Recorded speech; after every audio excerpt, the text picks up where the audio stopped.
Shalom, gereja Tuhan yang luar biasa. Ada sukacita pada pagi hari ini. Puji Tuhan. Terus semangat dan optimis. Tuhan Yesus memberkati. Sebelum kita mendengar kebenaran firman Tuhan, mari kita bersatu dalam doa. Bapa, mengucap syukur dan terima kasih untuk kasih dan anugerah-Mu. Terima kasih untuk pemeliharaan-Mu yang begitu sempurna akan hidup kami. Dan saatnya kami akan mendengar isi hati-Mu Tuhan.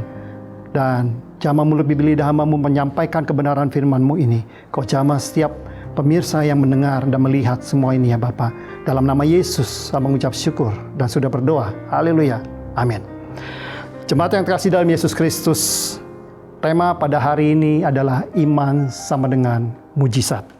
Firman Tuhan kita ambil di dalam kitab Matius pasal 9 ayat 20. Saya ulangin, Matius pasal 9 ayat 20, demikian firman Tuhan. Pada waktu itu seorang perempuan yang sudah 12 tahun lamanya menderita pendarahan, maju mendekati Yesus dari belakang dan menjamah jumbai jubahnya. Karena katanya dalam hatinya, asal ku jamah saja jubahnya, aku akan sembuh. Tetapi Yesus berpaling dan memandang dia serta berkata, teguhkanlah hatimu, hai anakku, imanmu telah menyelamatkan engkau. Maka sejak saat itu sembuhlah perempuan itu. Kita tahu kisah ini, di mana seorang perempuan yang sudah 12 tahun pendarahan. Kita tahu kalau kita merasa sakit, jangankan 12 tahun, ya beberapa hari, beberapa jam aja, udah kewalahan kita. Nggak tahu harus bagaimana, pasti bingung, pasti stres. Tapi dia mengalami ini 12 tahun, dan sudah dia mencari kemana-mana. Dokter, tabib, mungkin seorang yang luar biasa yang terpandai di sana, dokter-dokter yang sekelilingnya di daerah sekitar itu pada saat itu. Tapi dia tidak menemukan kesembuhan, tidak menemukan apa yang diharapkan untuk pendarahannya. Dia sudah menghabiskan harta bendanya, bahkan bukan semakin baik, tapi semakin parah keadaannya. Tapi dia mendengar, yaitu dia mendengar Yesus, Tuhan Yesus, berita-berita tentang Tuhan Yesus, di mana Tuhan Yesus menyembuhkan orang-orang yang sakit, yang buta Tuhan celikan, yang lumpuh Tuhan bisa berjalan, bahkan orang mati pun Tuhan bangkitkan. Di situ dengan hati yang sungguh-sungguh, maka dia berkata dalam hatinya, ya, jika kau jamah saja jumbai jubahnya, maka akan sembuh. Apa artinya? Hatinya mau mencari Tuhan Yesus dengan sungguh-sungguh. Ya, dia sungguh-sungguh mencari dan dia percaya jikalau dia jamah saja dengan iman, dia percaya dia akan sembuh. Nah, pada saat itu di kerumunan orang banyak, Tuhan Yesus dalam perjalanan untuk ke suatu tempat. Dia melihat ada Tuhan Yesus, banyak orang. Dan dia dengan tubuh yang sakit, dengan tertatih-tatih. Dia ingin menjumpai Yesus dari belakang dan untuk menjamah jubahnya. Dan saat itu dia sampai pada Tuhan Yesus, dia menjamahnya. Pada saat itu juga pendarahannya berhenti dan dia merasa enak. Dan pada saat itu dia kesembuhan terjadi, mujizat terjadi. Dan Yesus saat itu berpaling dan bertanya, siapa yang menjamah jubahku? Karena ada kuasa yang keluar dari Tuhan Yesus Kristus. Murid-muridnya berkata, Tuhan, bagaimana kau bisa berkata, siapa yang menjamah jubahmu? Sedangkan orang banyak di sini berdesak-desakan. Tapi Tuhan bersekeliling mencari siapa. Dan perempuan ini datang menghampiri Tuhan Yesus. Dia sujud di bawah Yesus. Dengan tulus dia menceritakan apa yang terjadi dalam hidupnya. Dan juga dia menceritakan bahwa ada kesembuhan yang terjadi dalam tubuhnya. Yesus berkata, hai anakku, teguhkan hatimu. Teguhkan hatinya. Ya, imanmu telah menyelamatkan engkau. Di sini Tuhan Yesus berkata, dan berpaling, teguhkanlah hatimu, hai anakku, imanmu telah menyelamatkan engkau. Jadi di sini, miliklah hati yang tulus datang kepada Yesus. Apapun masalah saudara saat ini, sakit penyakitkah yang tidak kunjung sembuh? Problem masalah keluarga, keuangan, pekerjaan, ya, saya tidak tahu. Apapun masalahnya, bahkan COVID-19 seperti ini, nggak tahu sampai kapan. Banyak orang jadi takut, khawatir, stres. Masih ada Tuhan Yesus. Hampiri seperti perempuan ini, hampiri Tuhan Yesus. Bagaimana kita menghampiri Tuhan Yesus? Berdoa dengan tulus, dengan sungguh-sungguh. Mengakui dosa di hadapan Tuhan. Bereskan dulu hubungan dengan Tuhan.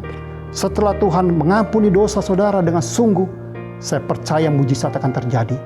Semua akan terbuka. Yang sakit pasti Tuhan sembuhkan. Yang terbeban berat pasti Tuhan lepaskan, Tuhan hiburkan. Yang lemah Tuhan berikan kekuatan. Karena percaya Tuhan tidak akan membiarkan kita jalan sendiri. Dia selalu menopang dengan tangannya yang kuat. Percaya saudara. Ya. Dan dengan iman. Tuhan ingin memiliki iman. Tidak lebih dari itu, iman. Kita fokus seperti perempuan ini, iman, yakin. Dan saya percaya kejadian pasti itu akan terjadi. Di mana Tuhan berkata, marilah semua yang letih lesu dan berbeban berat, datanglah kepada Yesus. Maka Yesus memberikan kelegaan. Ini panggilan, ini ajakan untuk saudara dan saya. Pada saat ini, tidak ada yang bisa menolong saudara dan saya, hanya kepada Tuhan. Hanya kepada Dialah kita berharap, kita datang, kita meminta dengan hati yang hancur. Justru Tuhan melihat hati yang hancur, yang sungguh-sungguh. Datang kepada Dia. Ya, saya akan memberikan satu kesaksian. Pada tahun 1999, saya sebelum itu belum menikah. Saya akan menikah tahun 2000. Dan saya tahun 19 saya mengalami sakit. Saya demam. Saya ke dokter, dianterin sama calon istri saya.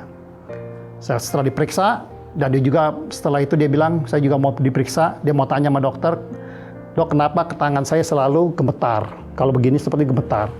Dan selalu keringetan. Kaki kadang lemas. Bisa tiba-tiba jatuh. Nah, begitu diperiksa, dia begitu tangannya diperiksa begini, dokter itu bilang apa? Kamu sakit tiroid. Dan saya akan berikan surat rujukan, kamu datang ya ke dokter ini, teman saya. Oke dok, besokannya saya datang. Ke sana, diperiksa, setelah diperiksa, dokter itu memanggil saya keluar. Dan dia berkata, siapanya kamu ini? Saya bilang dia pacar saya, calon istri saya dok. Oke, saya memberitahu sakit tiroid ini. Sakit tiroid ini susah punya anak. Kalaupun bisa 1000:1. Kamu harus pikir, kamu masih muda. Semua keputusan di tangan Anda. Oke dok, terima kasih saya bilang. Terus bagaimana untuk penyembuhannya? Penyembuhannya ada 2 cara. 1, dioperasi, karena di sini dia ada 3 titik tiroid dalam. Kalau dioperasi, kesenggol pita suaranya, dia akan putus dan dia akan bisu seumur hidup. Wah, saya bilang kacau juga ya. Terus saya bilang gimana dok? Opsi kedua. Opsi kedua, minum obat seumur hidup. Wah, oke dok, terima kasih untuk sarannya saya bilang. Terima kasih untuk semuanya. Ya akhirnya udah kita pulang. Saya pulang, dalam mobil, istri saya itu tanya, dokter bilang apa? Terus terang aja, nggak usah ditutupin, nggak apa-apa, terus terang aja. Oke, saya bilang kamu sakit tiroid. Dan dokter bilang kalau sakit tiroid ini susah punya anak, 1000:1. Dan juga kamu harus minum obat seumur hidup. Nah, dia dengan, saya lihat mukanya sangat sedih sekali. Dan dia tertunduk, dia bilang, ya udah kalau gitu. Kita putus saja hubungan ini. Daripada kamu menikahi saya, nanti kita tidak punya anak, kamu menyesal seumur hidup. Tapi saya bilang apa? Itu kata dokter, saya bilang. Saya punya Tuhan yang luar biasa. Saya punya Tuhan Yesus, tabib di segala tabib, dokter di atas segala dokter. Bagi Tuhan tidak ada yang mustahil. Saya akan tetap menikahi kamu dan saya percaya kita pasti punya anak. Dia bilang, oke, kalau gitu.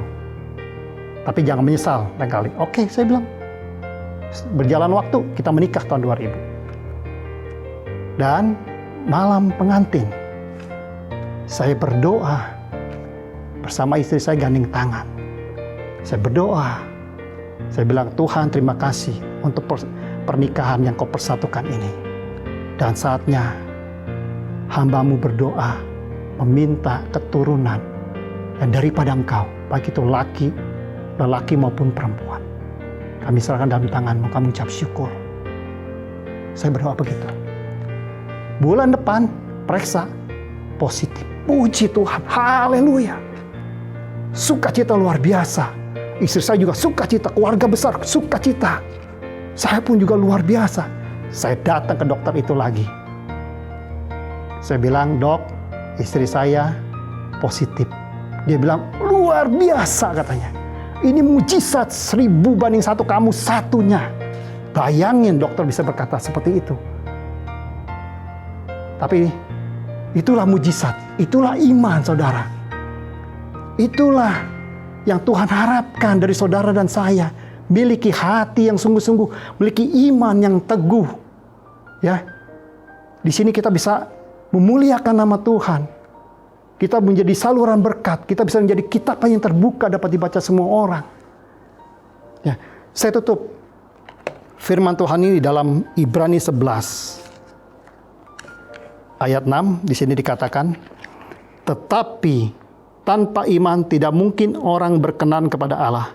Sebab barang siapa berpaling kepada Allah, ia harus percaya bahwa Allah ada dan bahwa Allah memberi upah kepada orang yang sungguh-sungguh mencari Dia.